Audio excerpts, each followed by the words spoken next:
सेनुरा परते सोनवा चल जइभी गे।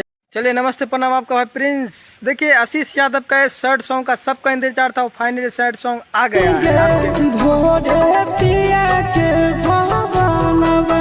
देखिए एक मस्त भाई साहब ऐसा गाना है ना, दिल फाड़ देता है गाना, आंसू आने पे गाना मजबूर कर देता है। ठीक है, आशीष यादव के गाना है ना भाई साहब, जैसे में यरबा भरती पटनवा में जो सॉन्ग आया था वही राइटर ने एक गाना लिख को दिया है। ठीक है, और गाना कुछ इस प्रकार आपको दर्द उखाड़ेगा।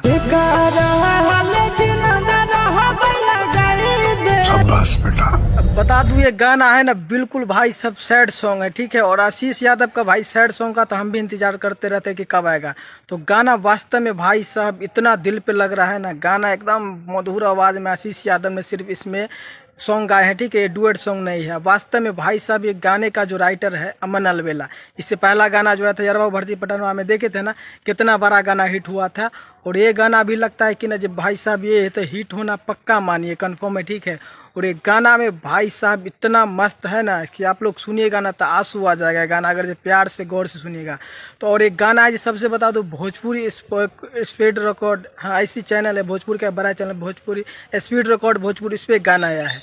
और वास्तव में आशीष यादव का बड़े लेवल कंपनी पर गाना बहुत जल्द आ रहा है। ठीक है, और वास्तव में डिमांड गाना जो है तो आप लोग जानते हैं ना, अमन अलवेला लिख के दिया है तो कितना गाना हिट होगा। और इस गाने का जो नंदन यादव है, जिस गाने में भाई क्या कंपोजर किया है।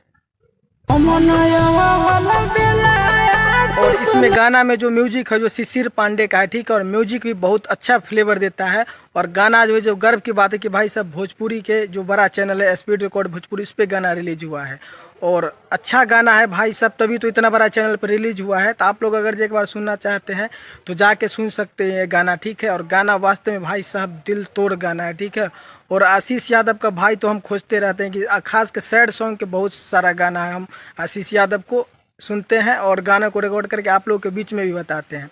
तो प्लीज़ आप लोग जाइए और सुनिए। और गाने भाई साहब दर्द दिल जो होता है ना, वो मलहम लगा वैसा आपको गाना फिल्म देगा। वास्तव में भाई साहब ये वीडियो बना हंसने का मन नहीं करता है, लेकिन एंटरटेनमेंट के लिए थोड़ा सा आपको हंस देते हैं। तो प्लीज़ जाइए इस पर रिकॉर्ड पर सुनिए। बाकी अपडेट है बहुत जल्द मिले नए वीडियो।